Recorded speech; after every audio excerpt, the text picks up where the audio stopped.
Well, it's good to see that you're enjoying yourself. Is everyone served?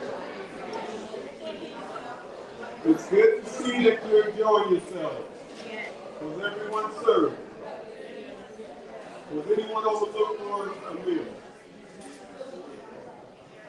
We're going to move forward in our program. Mr. Taylor has really set the mood.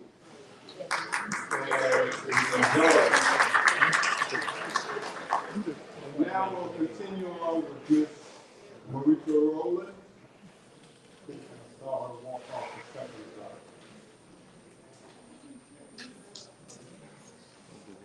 Well, I'll give you another minute or two to talk among each other.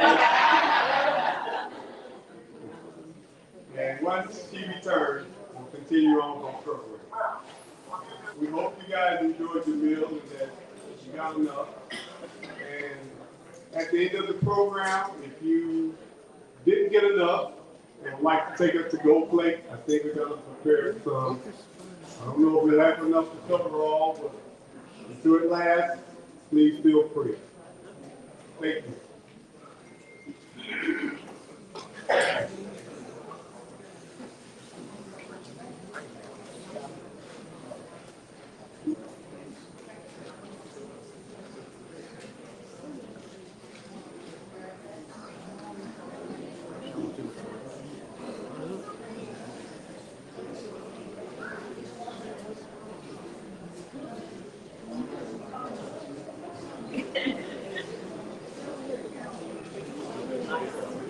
Well, while I wait on Mr. Rowland, once again, I wanted to let you know that we are truly grateful for all of our sponsors. We sold individual tickets, but our sponsors is the reason that this program is what it is. We want to thank you immensely. Can you hear me back there? I see the mic too.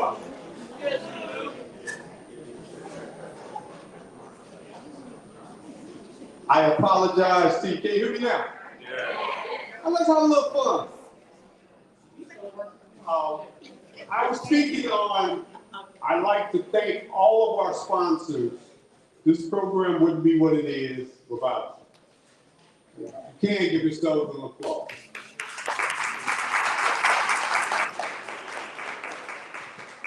And also, in the event if I don't get an opportunity to thank you individual sponsors personally, I'm doing it from up here. Without you, this program wouldn't exist. We also want to thank our decorating committee, Ms. Howard and Company. And if I didn't, in the very beginning, introduce myself, I'm sorry if I apologize to you. My name is Keith Howard. I'm the treasurer for the Ella Jordan Museum. We're now going to continue on with our program. Ms. Marita Rowland.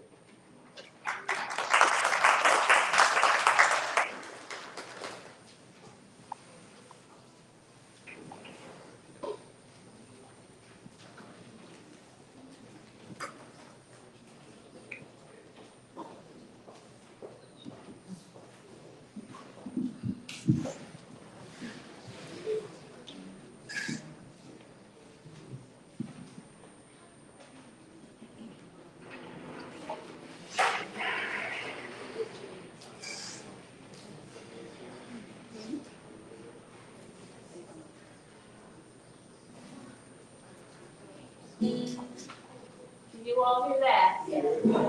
Okay, wonderful. So this presentation is called, what's it called? Yes. From Hawkshaw to here. And there are many avenues, many roads that have taken us from Hawkshaw to here, where we are now, the growth of Pensacola, the preservation of our history, And there's a song about one of the ways that we got there. Georgia, Georgia, the whole day, just as sweet and clear as moonlight.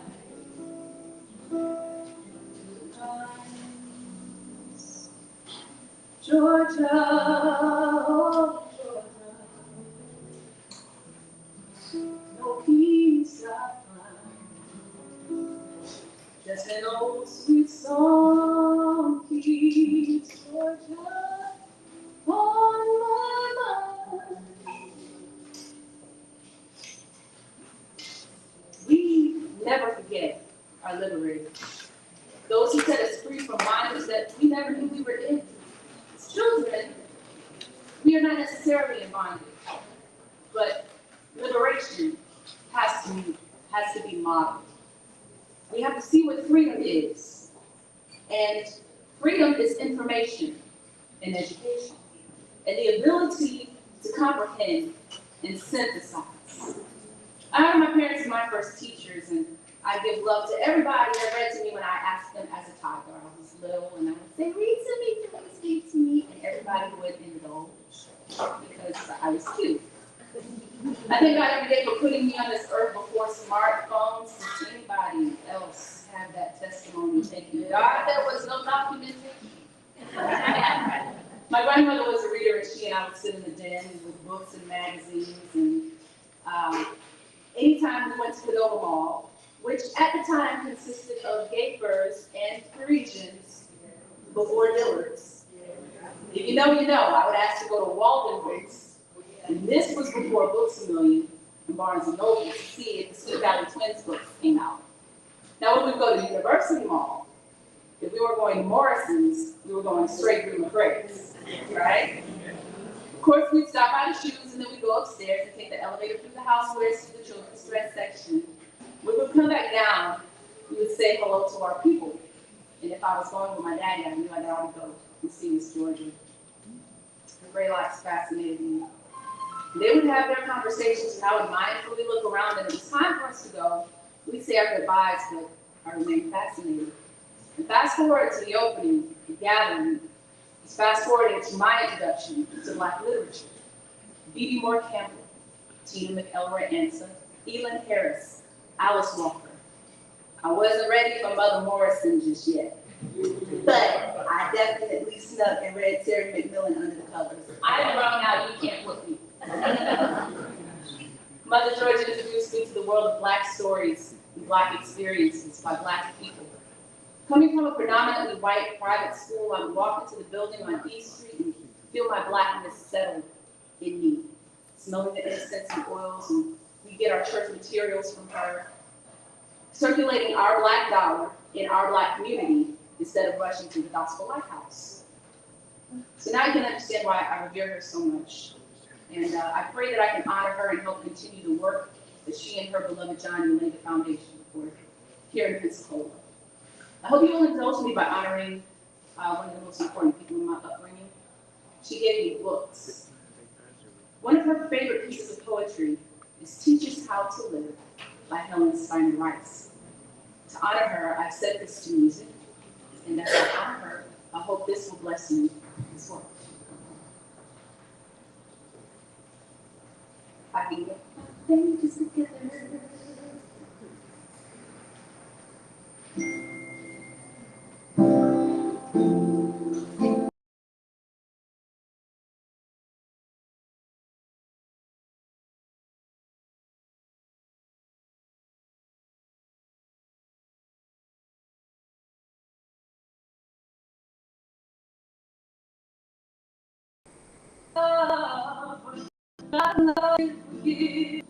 Teach us how to truly live.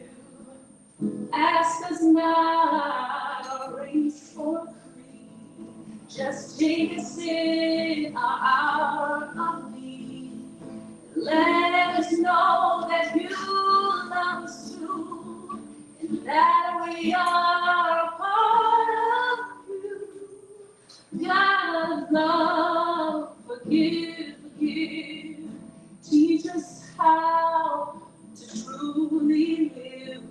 Someday may man realize that all the earth, the sea, and skies, to God who made us all, rich the poor, the great, the small, and in the Father's holy sight, no man is yellow, black, or white.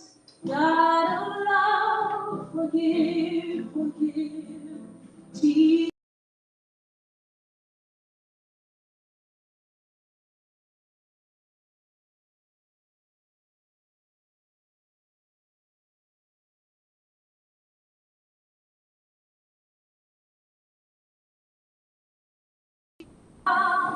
Who worships right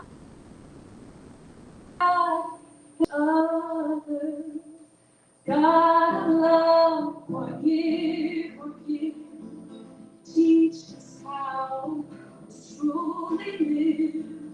God of love, forgive, forgive, teach us how to truly live.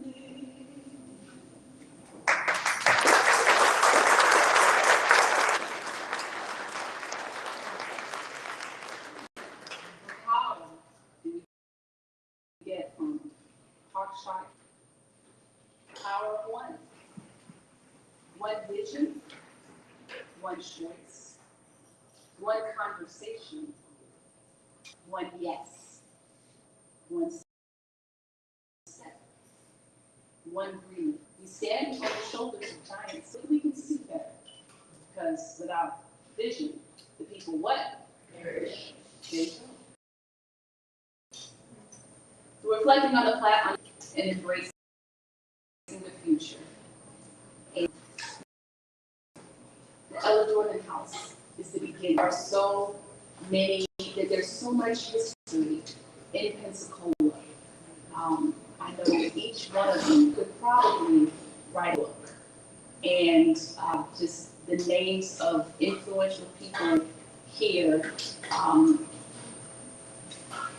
So Hickson, George, Mother Young, like, there's so many of you who have done so much for us. We grew up watching you, watching you serve in the capacity of churches, in the sororities, and the links, and 100 Black men, and 100 Black women, and all of these organizations. We've watched you, and we have grown, and we are becoming ready. We're becoming ready. How do we get from Papa Shop here? The power of one. One choice. One choice. It just takes one yes. One decision to wake up and say, you know what, I'm going to actually follow through. I have a vision. Let me have this one conversation with this one person. And this one person leads to another person, leads to another person. And next thing you know, we have a network of people who are on one accord, with one mind, with one heart, and with one vision.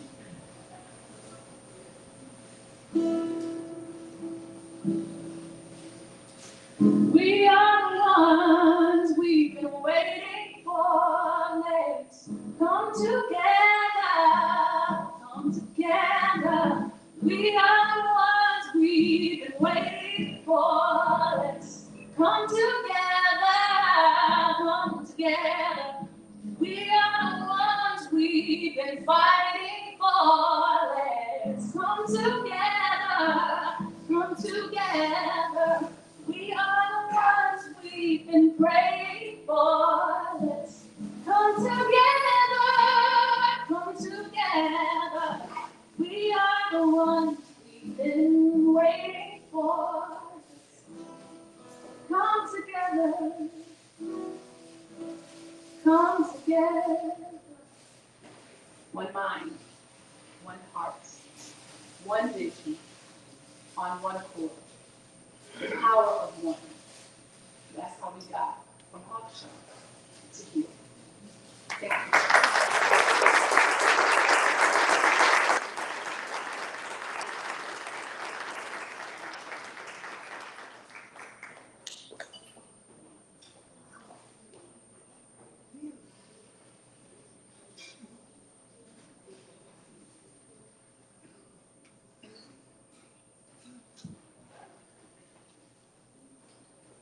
As we move on to our program, we give you great honor and pleasure to introduce the president of the Illinois African American Museum as he introduces our speaker of the hour, Mr. Walter Miller Jr.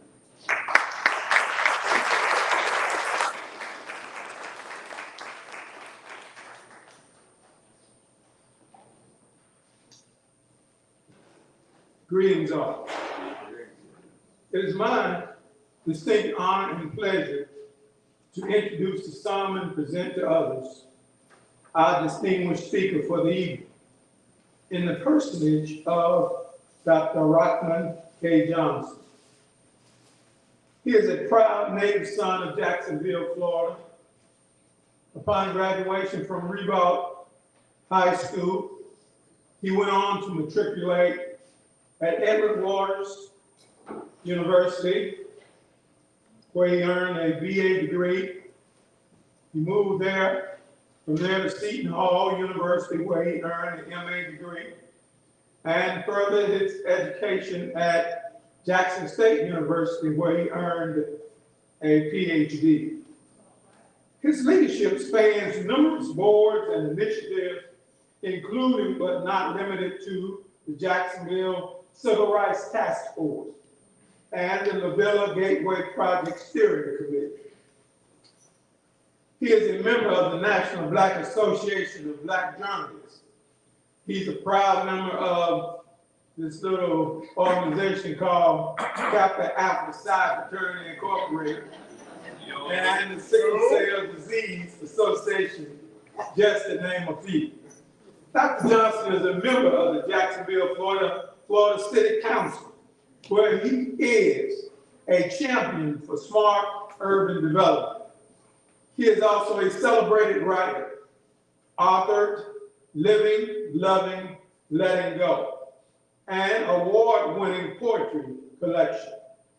He has been featured in Ebony Magazine, Influence Magazine, USA Today, and the London Times. Mr. Johnson was the host of an award-winning daily show on the Nickelodeon network.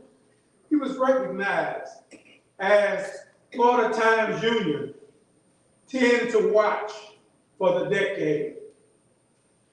He was also voted Professor of the Year during his tenure at Edward Waters College. He is without a doubt a difference maker. Having said that, the Bible says he's of age and he can speak for himself. After the very talented Miss Marika Rowland sings, the next voice you hear will be that of the city councilman for District 14, Jacksonville, Florida, Dr. Rockman K. Johnson, a dynamic orator.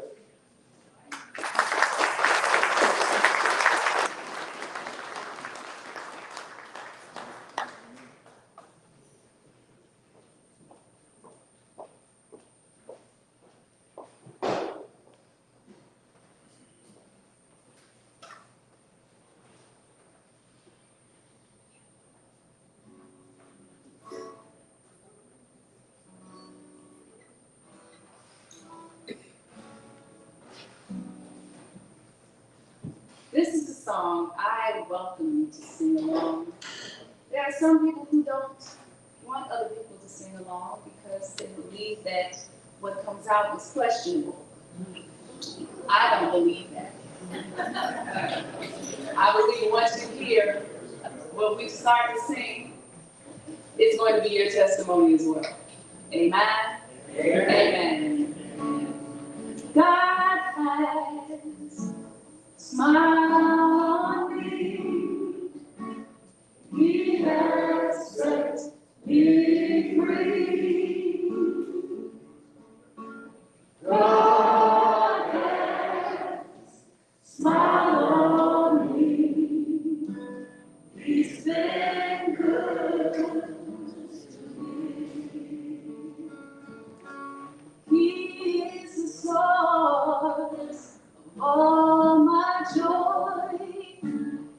fills me with His love. Everything that I need, He sends it down from above. Everybody sing, God has smiled on me. He has set me free. God has smiled on me. He's been good to me.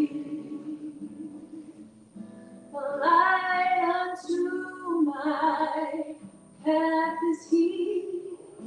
Without Him I would fall. I don't know what He is to you, but to me He's my all in all. Everybody saying, God has smiled on me. He has set me free. God has smiled on me. He's been good to me. Amazing grace, how sweet the sound that saved a wretch like me.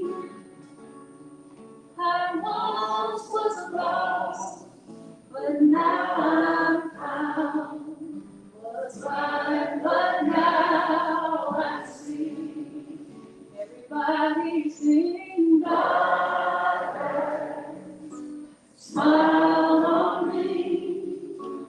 He has set me free. God has smiled on me. Turn around. He's been good.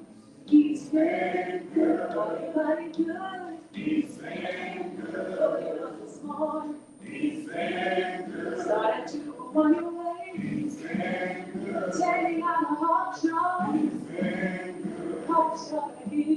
He's been good to me.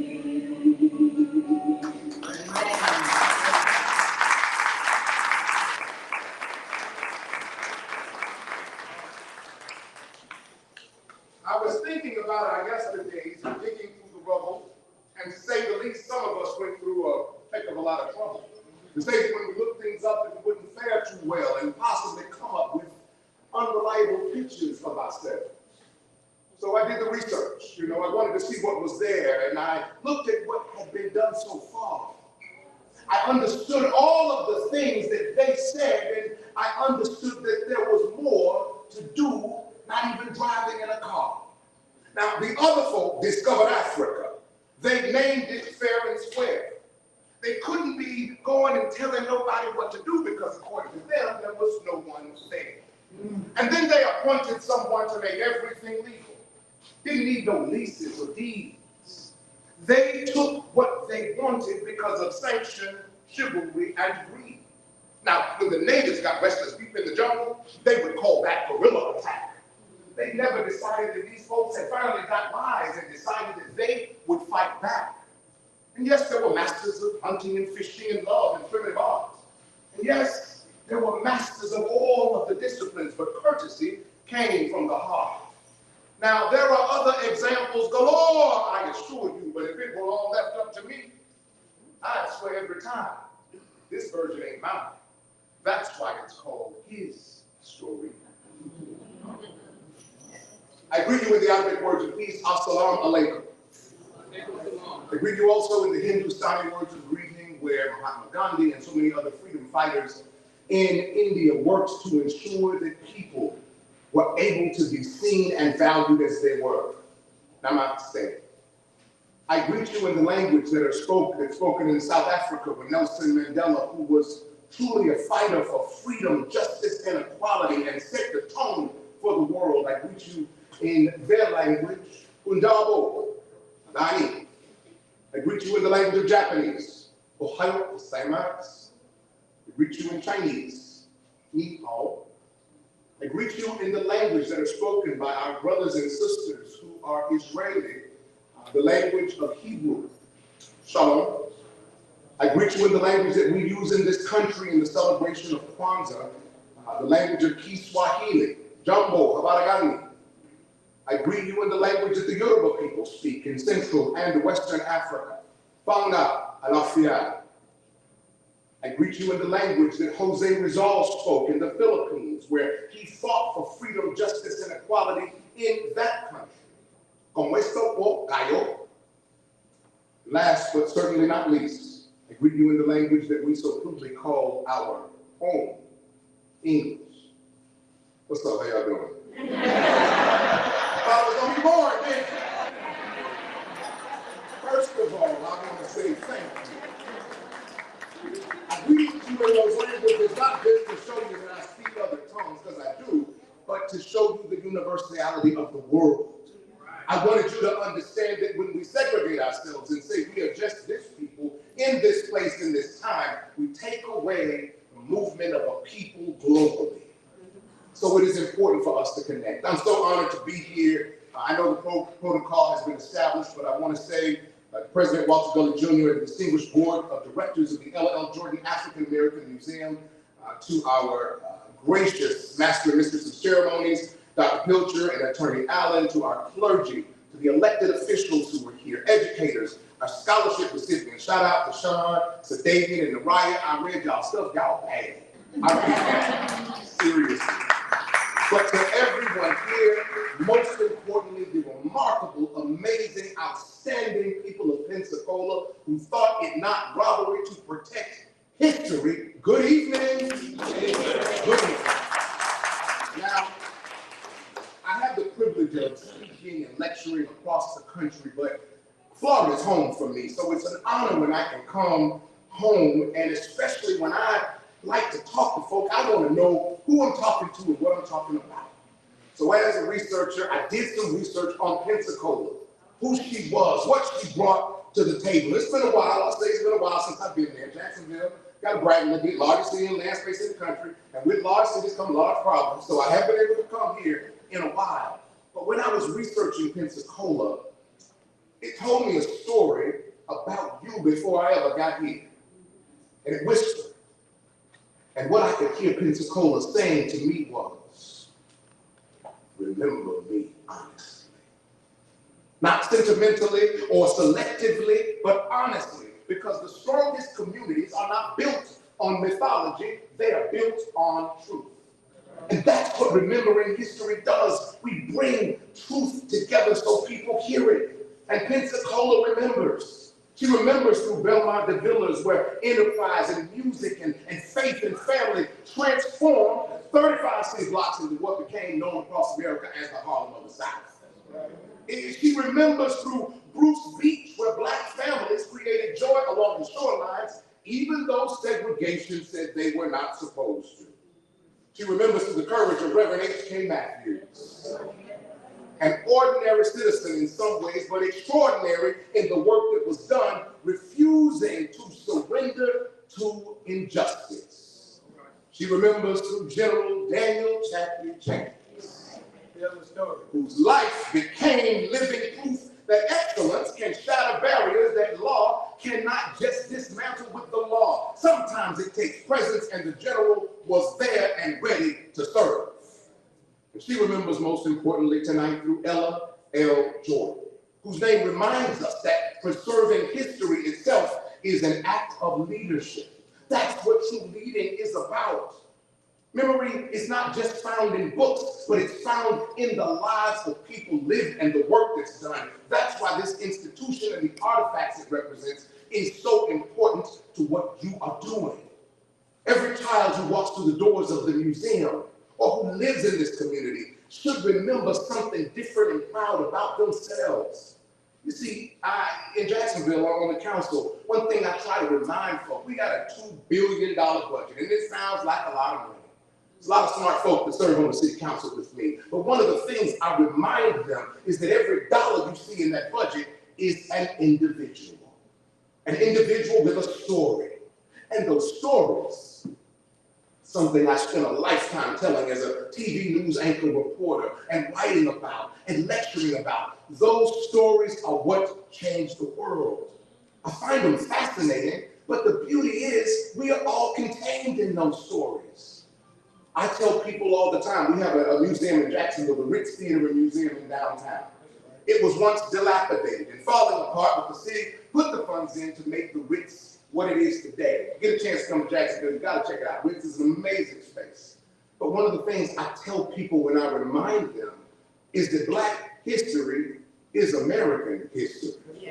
They're not exclusive. I do know we have Black History Month to right some of the wrongs, but I tell my colleagues, even I took some of them with me over to the museum, and hey, coincidentally, let me tell you, I was just telling my sister at the table, my new friend, the district that I represent in Jacksonville is an all-white Republican district that I represent with my Black Democratic self. First time it's ever happened in history that an African-American or a Democrat represented that part of the town, part of the city of Jacksonville. But I wanted to bring that up to say, we got to get out of saying, well, you can only represent this part, or live over here, be over there. If I'm successful and I got a nice house over here, I should be able to represent from over here as well. So I take my neighbors and my colleagues to places with me so that people can see us together. I wear my ethnic and traditional clothing so that they can see it ain't just African Day. I just don't want to be naked today. That's a part of the beauty of living in America. That is where we must be. That's why this museum and museums like it across the country are so very important. When we become busy and witnesses pass away and generations change, the museum will still be here because we want those questions asked. What happened here and why? And you have put the building blocks in place so that every photograph, every piece of oral history, everything that is there has the opportunity to change the world. Not just to make a better Pensacola, not just to make a better Florida, not just to make a better United States, but to make a better world. But we gotta have the courage to build. We must have courage to move forward. You know, there's a phrase we often hear when celebrating history, and it says, we stand on the shoulders of giants. I know we've heard it many times before.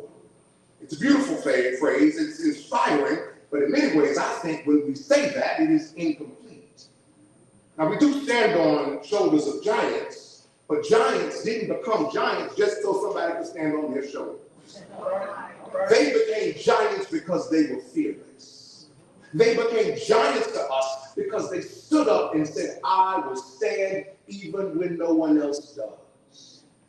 Very quickly, last year, we went through a very deep budget time in Jacksonville, and y'all know we're about to go through it again across the state of Florida, if you know what I mean, if you're watching the news. The tax situation will change drastically. But in Jacksonville, we did a millage rate cut of 1/8 of a mil. And we also had 3 very divisive amendments in the budget. The state legislature and our city charter also says that we are not supposed to legislate from the budget.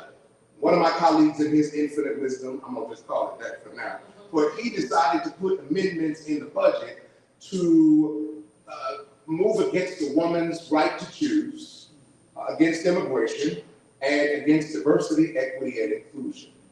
Now, I will tell you, those 3 things, while they can be debated, had no place in our city budget. We have a $2 billion budget that we're responsible for taking care of the largest city in land space, 875 square miles. We're responsible for that. That ain't got nothing to do with the amendments that he put there with what's supposed to be in the budget. Now, I debated, as we are supposed to do. I talked about it. I went to committee, talked against it, voted against it. But when someone doesn't listen, the giants have to do something else. I'll say it again. When someone doesn't listen, those giants have to do something else. And sometimes we don't even know we are in the space of doing something different. But when one person moves, you will have others to follow. I bring up the budget situation because while we were saying that, it was the longest city council budget meeting in history. And if they hadn't done right, we would have been there tonight. We would have been a year in a budget meeting. We spent 14 hours on the dais of the city council. 14 whole hours we did not move. But when the time came and they were going to vote, we have a pre-budget meeting before we vote on the final budget, when they were trying to put the divisive amendments in and do those other things. Clearly, I said, you don't see me. Now, I knew that the law says that I can't get up and grab and jump around. I know what the rules say of the council, but you know what? My presence is a presence. So I can extricate myself from this situation and make a louder noise than any of y'all sitting there. So instead of acting a fool, I calmly gathered my papers and gathered my things, put them together, because clearly with these amendments, you don't see me anywhere. And I walked out of the room. Now, I'm not a complete idiot. I didn't go out the back so they could, block it out on the floor. I went straight down the center aisle and left at that time. But let me tell you what happened. The reason I bring it up to you. Sometimes it's about being willing to be convicted for your beliefs when you believe in your convictions. As I was walking, I didn't look behind me, because a lot of times I can imagine Rosa Parks, she was sitting on the bus, and I talked to Dr. King's kids, who I know very well, and I had a chance to talk to them. And many of those civil rights leaders I've spoken to, like Andy Young and others, they just did the thing they were supposed to do. They didn't know what it would become. They didn't know we would follow them, and it would change the very temperature of where we are. But I got up because I felt in my soul, I cannot sit here. If you don't see people, you won't see me. All right. And I walked out, and as I was thinking, I was like, Lord, what the heck did I do? I don't know what the deed is. They're going to have to get me out of jail. All the things are going through my mind, but that didn't matter. At this point, I just had to walk.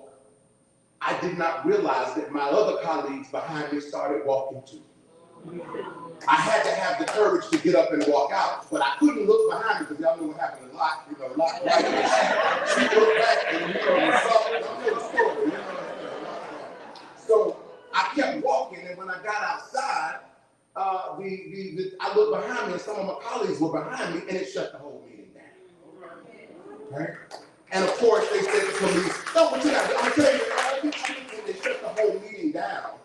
But they sent the police to arrest me, to take me down, and the guy they sent to arrest me was the guy I work out. I like to work out at the weight shop, you know what I'm saying? He was the dude who was my security, but I see him at the gym every morning, and we live weights together. He's like, man, go on, get that over here. Go on. God will send you what you need when you need it. But the reason I bring that up is because sometimes you have to have the courage. I like to laugh because sometimes that's the only thing you can do to keep from crying. But you gotta have the courage to make a move. When the small, still voice said go, I could have still been sitting there saying, what if I get arrested? What if they say this? What if they say, no, the word was to go.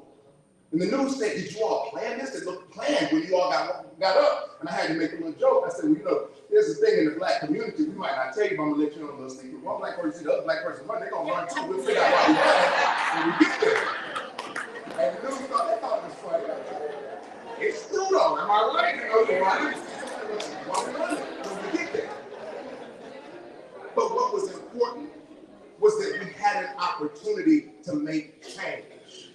We had an opportunity to make a difference. Those council members who were diverse in other ways, they said they see it too, but somebody had to take the first step. And I look at those step makers that are here, because the decision was made by them even before they probably thought about it. I mentioned Reverend H.K. Matthews, a pastor, a prophet, a strategist, a servant. And a lot of times history remembers those who stand behind the microphones, but communities remember those that stand behind the people. And pastor stood behind people. Faith is not about a hiding place. In faith, one must be perfect in submission to doing the work. If you can do the work, then everything comes about. History also gives us somebody here, Hollis T. Williams, a teacher, a minister, a public servant, thinking about progression, thinking about people. That's the story of leadership that all of us, I can say the names of history, but all of us must become a part of this history with what we do. We have to become those new entrepreneurs and business owners and leaders. As I was reading the news this week, I saw your mayor, Mayor Reed, spoke about something that deserves our attention. Here in Pensacola, there was some housing legislation. You all were going to do a special housing program. Anybody that knows me knows I am very passionate about ensuring that we have workforce housing. People need a place to live. One of the reasons I'm so against this state property tax issue is because, yeah, your taxes are going to be lower for your homestead, your property assessment. But here's the thing, the people living in apartments are going to end up paying more. Why? Because streets still need to get paid. Street lights still need to be fixed. Trees need to be cut.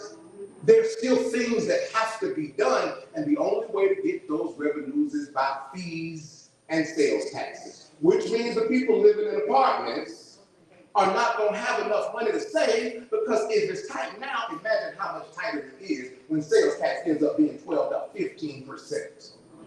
That's why we have to come together and listen. So when I saw this about this housing bill that was coming here, it was interesting because at the same time the mayor here was talking about this new housing opportunity, the people in Washington were trying to cut the bill. They were trying to cut the money that could come here. And people, a home is stability, it's dignity, it's a place where homework is completed and plans for the next generation are made. Everybody should have it if they want it, but we have a duty to make it affordable. Why am I bringing this up in context with this? Because the work that you are putting in by protecting the memory of what happened in your community is intrinsically tied to things just as small as important as a piece of legislation in Washington that would not be signed that could help a person in Jacksonville, a person in Pensacola get a house. I was sitting in Jacksonville when I first got elected to the council. There was something we have called the Head Start to Homeownership Program. We get $50,000 for homeowners, prospective homeowners to go into the program. $50,000 of down payment assistance. That's pretty good, don't you think? Yeah. A lot of money, that means your mortgage is lower, points are lower. $50,000. So I go in and one of the person called me and said, hey, Counselor, can I come meet with you? Sure. And they come and meet and they said I couldn't get in the house. Couldn't do it. They won't let me. So I kept wondering, I kept hearing these calls. So I went over to our division of housing that handles it for the city. And they said, well, we're following the laws of HUD. HUD says that we have to do these things. So me, being a researcher, I said, I'd like to see them. I gathered the laws that they told me they were following, but I researched on my own. That's why you have to trust but what? Verify. So I went and did my own research, got the stuff, put it together, and something did not quite add up. And then they told me, they said, well, Dr. Johnson, this is what HUD mandates. And even though I know my brother here is a member of some little tiny other organization where they have, the little fraternity that you remember, one of my frat brothers was the undersecretary of the Housing and Urban Development Department in Washington. And I'm talking about Alan Williams. You guys might know him. Alan is a new, and he's also a former member of the Florida legislature. But Alan was serving for Congresswoman Marsha Fudge, who became the state HUD secretary. So I called him. I said, you got one? Because he said, we got one. I called him. I said, dude, what's up, man? How can you put this in? This doesn't work. This is not, causing people not to have these home issues. They said, Counselor, what are you talking about? We don't have any rule or law like that. It didn't exist anywhere. And as I began to do more research, I then convened everybody to come to the table, because sometimes it's about communication, right? Sometimes when you're all at the same table, you can get it done. Even though we may not agree, if you're over here and someone else is over there and you're talking back past each other, you can't hear each other. But if you were sitting at the table looking at each other, sometimes it takes that to get things done. So I brought in HUD, I brought in our housing team, I brought in lenders, I brought in people who were trying to, borrowers. We all sat down and convened at a meeting. You know what we found out? The people in the housing department in the city of Jacksonville had created a rule because, and I quote, we just didn't want anybody to be underwater. They created a rule that had millions of dollars sitting over here that people could use to have homes. In fact, people had been approved by banks for funding. They would go in and look at the front end and back end to income ratio using y'all Cash App and Venmo and other things. And they figured that into what they were doing and denied these people the $50,000 home down payment assistance when they were getting $300,000 from the bank or $200,000 plus from the bank. I pulled them in. I didn't even do legislation. I just said change it. By the time we were finished, we ended the back end and front end debt to income ratio. We got all of the money out of the account. There were 100 families in homes by the end of the year when we finished that last year. That is why this is the kind of work that is important. While you are building museums, and we are building museums in Jacksonville and growing them, you must also build community so the people that see those museums see themselves. So they have a place to go, a place to be, a place to move our communities forward. So as you move in the work you do, you are surrounded by a cloud of witnesses. As I end, I want to remind my scholarship recipients tonight, as I read your packets, I could not be more impressed. The words that I say tonight are really about you. We get out of the way. I hope to do a few things to open doors and create opportunities, but it's you that have the brightest example of a possibility for the future. You see, the possibility is there, but you must take the opportunity and seize it with everything you do. Each time that you get those amazing test scores I saw, when you take those tests, think about who is riding on your shoulders. You are now the new giants. You are now the ones that will become successful, and when you do, have to reach back so someone can become your successor.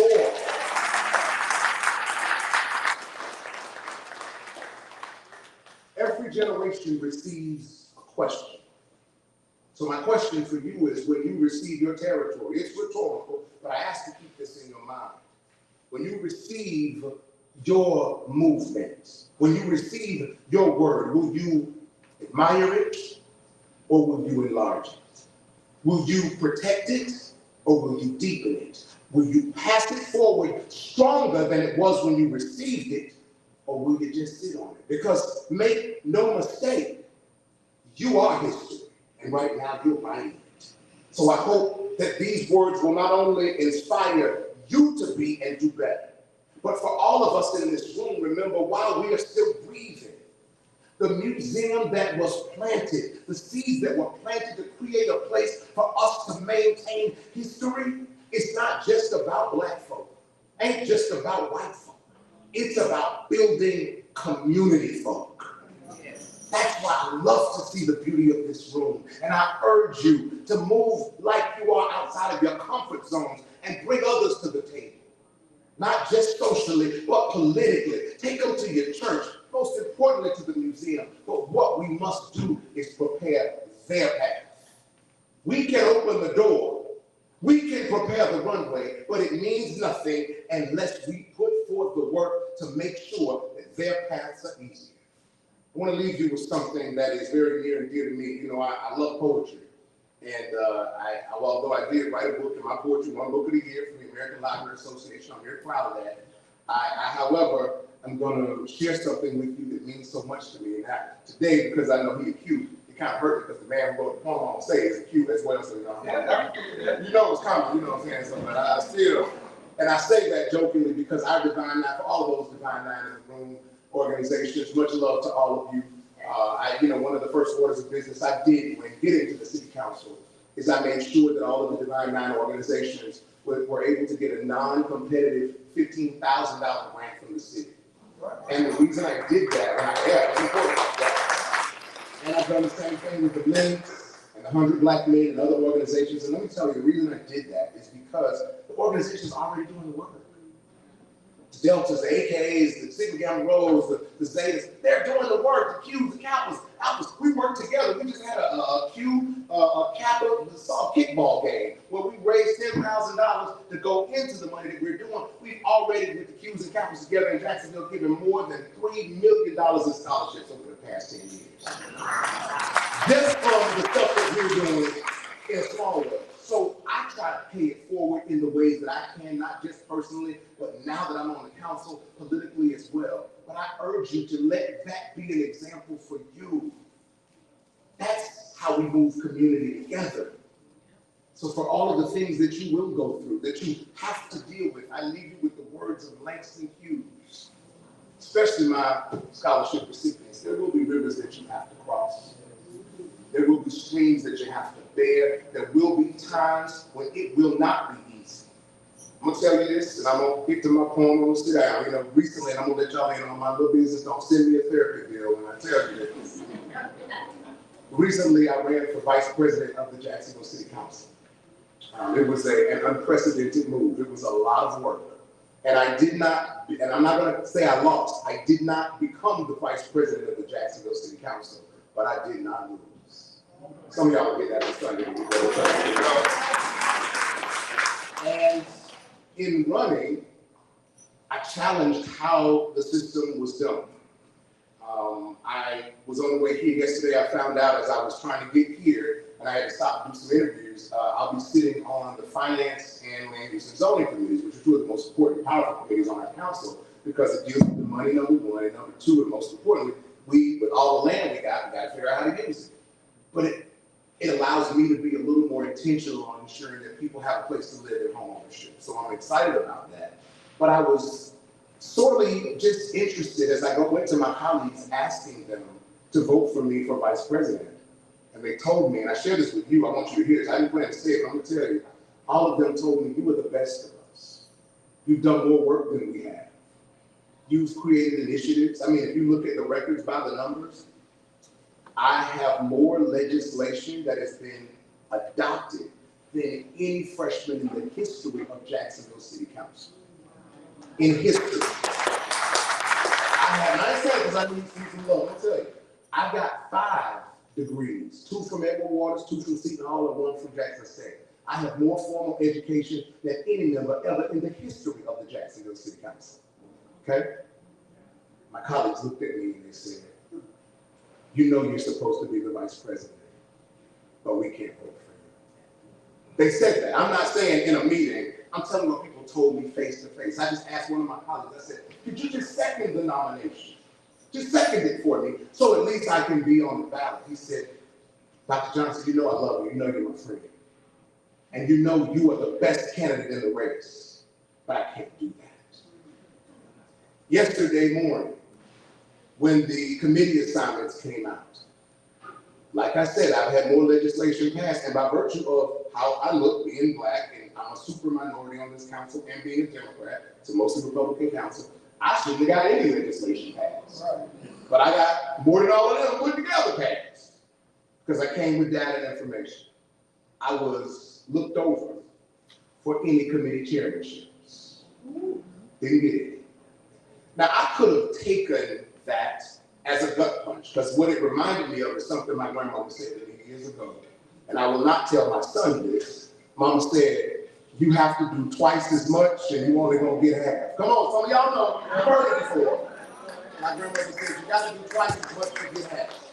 And I refused to tell my child that. And even when I heard that I would not get a chairmanship, and even when I saw that my colleagues told me, you are the best and should do this, but I cannot vote for you, I still have work to do.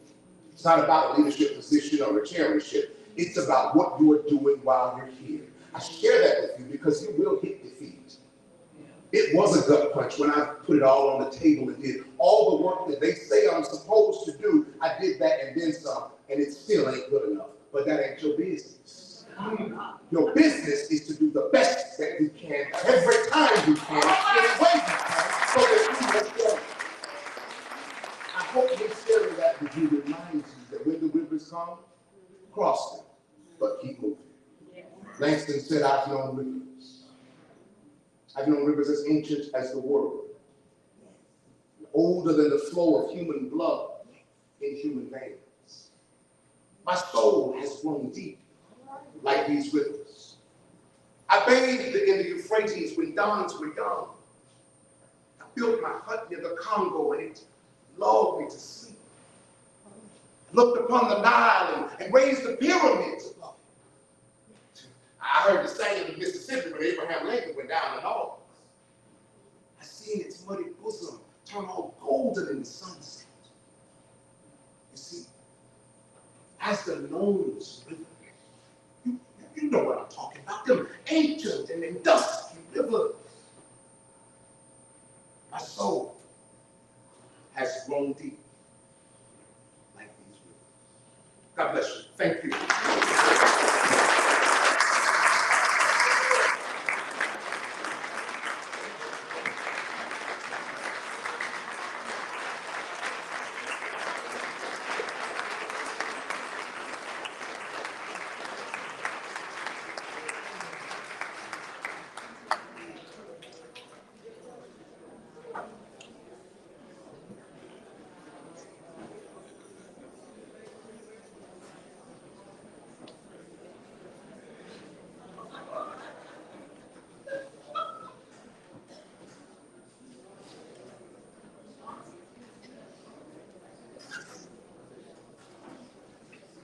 Dr. Johnson. Wonderful. I hope the rest of the day put those scholarships in. Everyone. It's an enlightenment. Beautiful lesson. Ms. Marika. So, keep it coming. We're now at the point of presentations of the scholarship program by our directors of the scholarship committee for the Ella Jordan African American Museum. Mrs. Linda Gelly, Ms. Marie Young, and Jewel Canada wins. Jewel Canada. See, I ain't got to say that. You know. Bring it, ladies.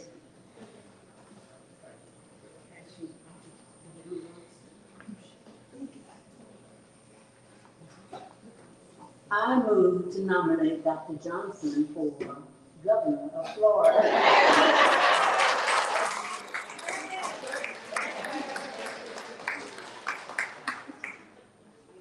Good evening. I am Linda Gully, chairperson for the Ella L. Jordan African American History Museum, and on behalf of the Board of Directors, we would like to introduce to you our scholarship committee.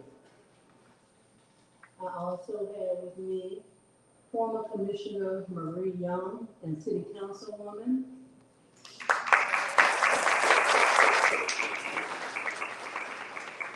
former County Commissioner,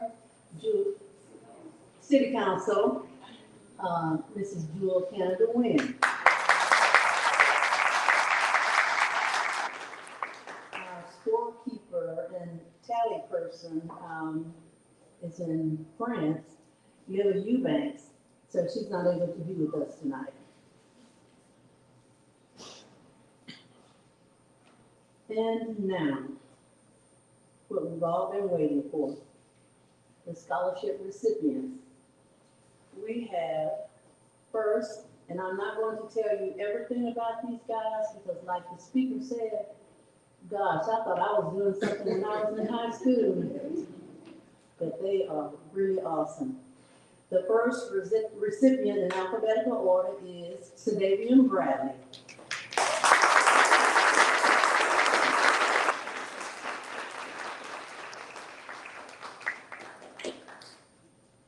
Sedavian has been accepted as a student at Lincoln University in Philadelphia, Pennsylvania.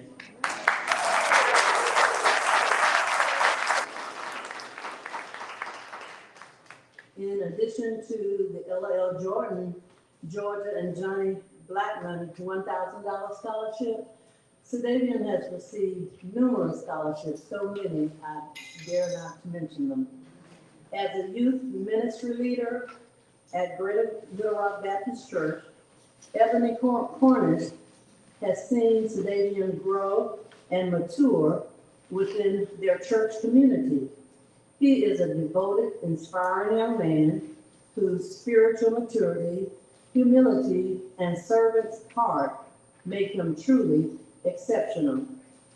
Vanessa Phillips, Assistant County Health Department Director and President of the Lamplighters, say, Sedavian uses his gift of servitude to uplift others, particularly youth, through meaningful engagement and leadership, not to mention him sporting a 1,120 score on the SAT.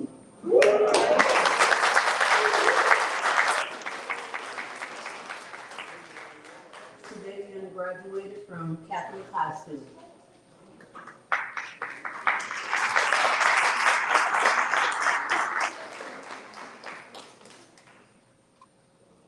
Okay, the certificate reads, Ella L. Jordan, African American History Museum, Georgia and Johnny Blackman $1,000 scholarship presented to Mr. Sedavian Bradley this 27th day of June 2026. And it has a board of directors listed and also the scholarship committee members listed. Congratulations.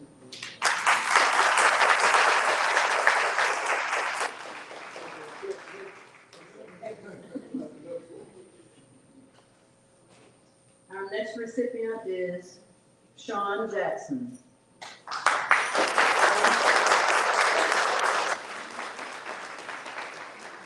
Representing Sean Jackson are his parents, Mr. and Mrs. Sean Jackson. Sean attended and graduated from Booker T. Washington High School. Sean scored a 1,050 score on the SAT.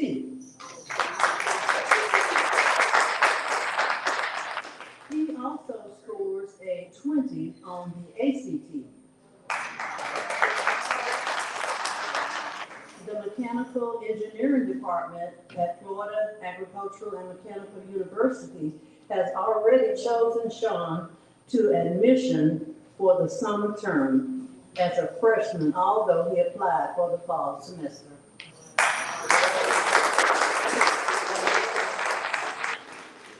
Among the numerous scholarships Sean has received is a $2,000 Young Leaders of Tomorrow scholarship from Alpha Phi Alpha fraternity.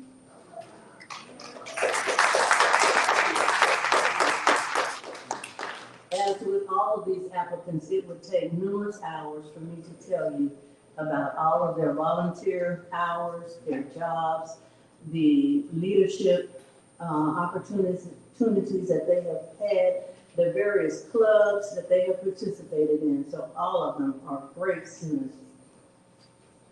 Our next student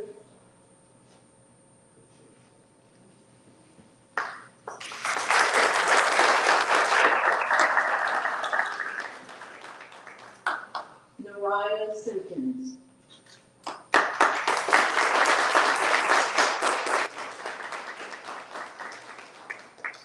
Naraya is a graduate of Booker T. Washington High School. She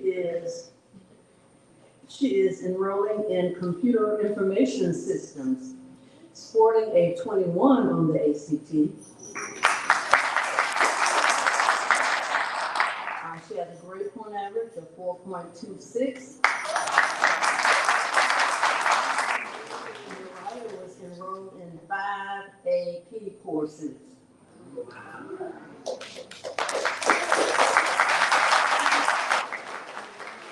Naraya can take apart and build computers. She possesses strong academic and technical skills. She is a well-rounded student.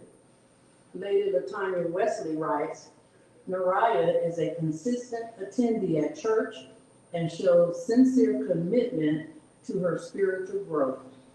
Caleb Etling, Associate President of Enrollment at Southern Western University, sent an acceptance letter to Naraya. Based upon your grade point average of 4.1, you are eligible to receive a $15,000 scholarship per year.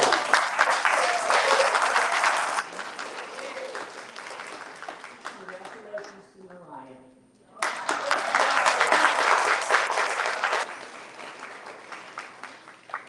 Again, I'd like to thank the Board of Directors for the opportunity to be on the scholarship committee. And I want to thank our committee for your untiring efforts and all of the meetings that we have had. Thank you so much.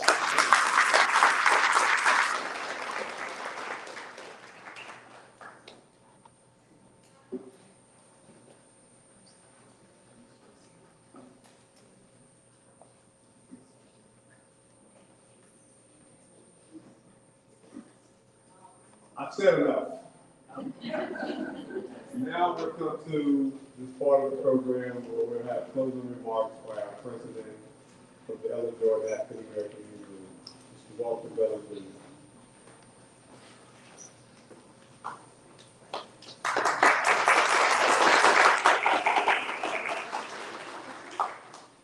Guide me, O thou great Jehovah, pilgrim to this barren land.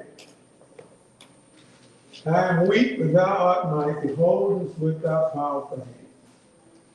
Bread of heaven,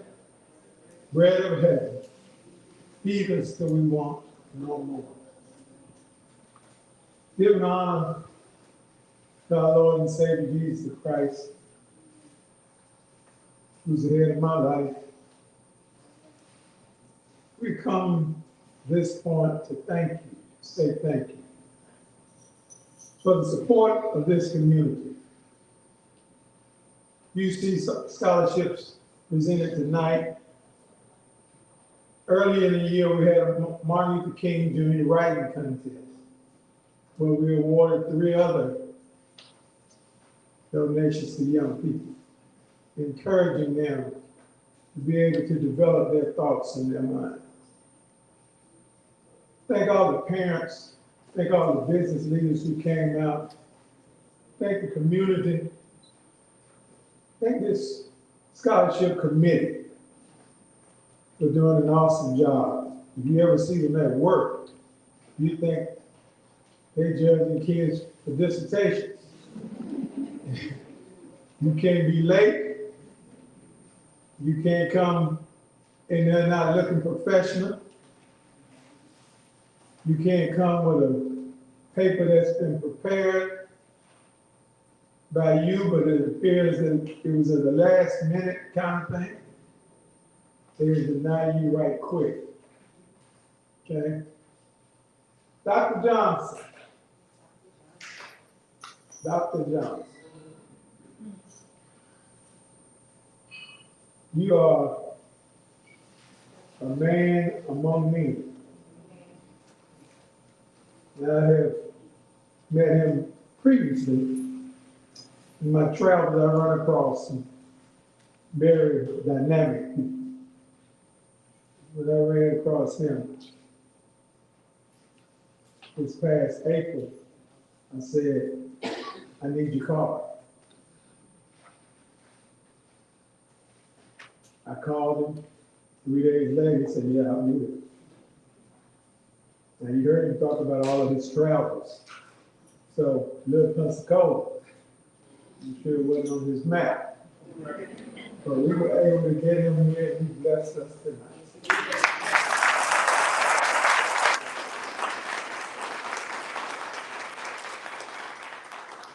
Our decorator,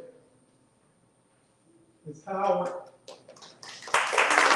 did a phenomenal job.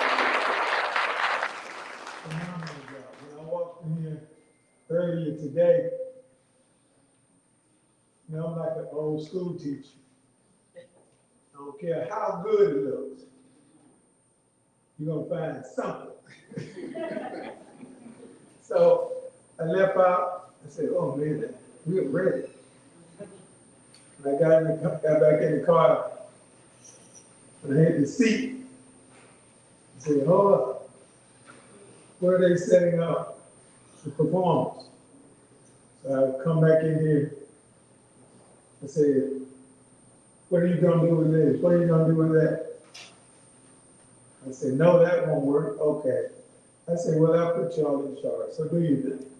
So but excellent job.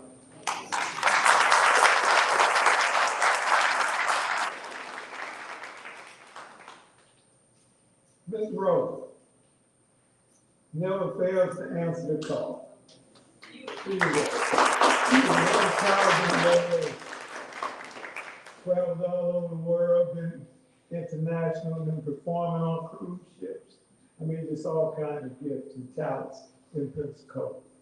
But we are a blessed place. Our caterer. Yes.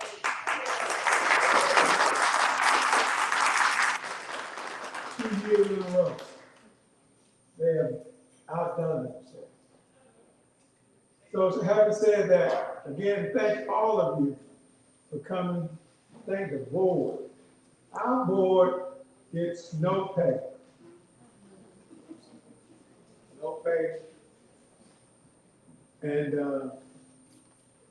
we're open Monday through Thursday, 10 to 2. And we just try to do our best. We have individuals who come from far and near to visit the museum.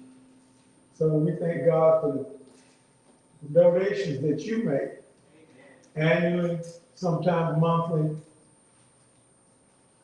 We just try to be good stewards of what the Lord has blessed us with.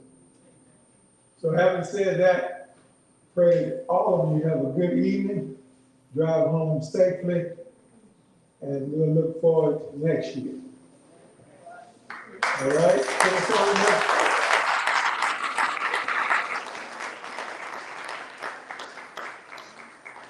To-go plates. Have a few to-go plates over there. If someone didn't get enough, or you feel like you might want a plate later. Okay, got the picture? Okay. All right, on Doc.